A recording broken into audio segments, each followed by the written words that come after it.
Well, I want to introduce our audience to you. First of all, Jaime Leverton, and she is from Cogeco Peer 1, better known as CP1. But that's not really what we're here for, to talk about acronyms. We're here to find out more about you.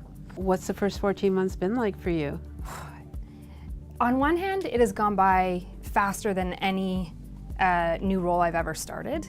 On the other, it feels like I've been part of this Cogeco family for much longer than 14 months. So it's an interesting balance. I'm really, really loving the work, very, very pleased with the team that we've built out and the progress we've made in what is still a relatively short period of time. What's different in this new role than the roles that you've had in the past? Cogeco Peer 1 is the smallest company that I've worked for, so that's a different experience for me and one that I really, really enjoy. It feels like home. It's a nice balance. We're able to be very nimble. I really know everybody on the team. We've been able to build authentic relationships that have grown relatively quickly, again, because we're such a small team, and doing the kind of transformation and growth work that we need to be doing. Having a team that can be that well connected, well organized, nimble makes a big difference, and we've been able to drive results faster than I've seen in the past. So I know it takes a long time to make changes in any company, and usually when people come in after 14 months, they're making step-by-step changes, little changes here, little changes there. They all work out to very big things in the end. Can you tell me a bit about some of the changes you've brought forward and what that looks like now? Well, very early on, one of the changes I made, which I think had an immediate impact, and we've been able to build on subsequently, was moving to a regional model from a sales leadership perspective. So we used to be more centralized within Ontario, and what I did early on was add a director for Quebec and Eastern Canada, responsible for those regions, those markets, those clients, and also one for Western Canada and Asia Pacific, which is based out of our Vancouver office. So giving that regional focus, the regional attention to marketplaces and customer needs that are unique from what we see in Ontario made a big impact. We are headquartered here in Toronto, and we think we're incredibly well positioned being here where all of this innovation is happening. Canada definitely has some swagger right now in tech. We know, all of us, how hard it is to get great people. Everybody's looking for the same type of people. Do you have any advice for us, or what are you seeing in play? I think, again, with the investment that is happening in Canada in technology and innovation, we're seeing talent coming from all over.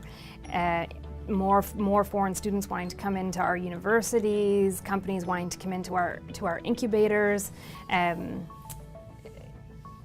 I think we actually have more talent in Canada in technology over the last 12 to 18 months than historically. How would you characterize your leadership style, Jaime? Really trying to be authentic and open and humble and curious and engaged with everybody in our organization, not just my direct reports, but the entire org. And I think in the beginning it was hard. There was a lot of coaching to have a certain style of leadership, which I struggled with, because for me, I want to be the same person at work as I am at home, as I am with my kids, my friends. So I took a gamble on just being myself in all walks of my life, and I think it's worked well, and I'm comfortable. So I think I'm a better leader because I feel like I'm truly in my own skin all the time. So, I mean, we're both women in leadership positions, and it's a hard climb. What are you putting forward to make a difference there? Because there are so few female executives in tech, I really try to focus on young women, and that's because there's a different conversation that's important for them to have around work-life balance, around family planning, things that they can't have a comfortable conversation with often, with someone that hasn't been through it. So I have 2 young girls myself. My daughters are 8 and 10. My husband has a big job, so we run a really hectic schedule. And it's important for me to be able to have that conversation with young women, to tell them, how I do it, be open when they ask questions, and kind of as they go on their journeys. What's your secret in work-life balance with 2 kids and an active husband and household and career, etc.? Out-tasking. That is my secret. I can fully admit I've never personally baked anything for my kids' bake sales. It's just not something that I can make the time for. I don't do my own gardening. It's, again, something I just can't make the time for. So finding those areas that make sense to bring in help so that I can focus on what I really, really love, which is my job and my family.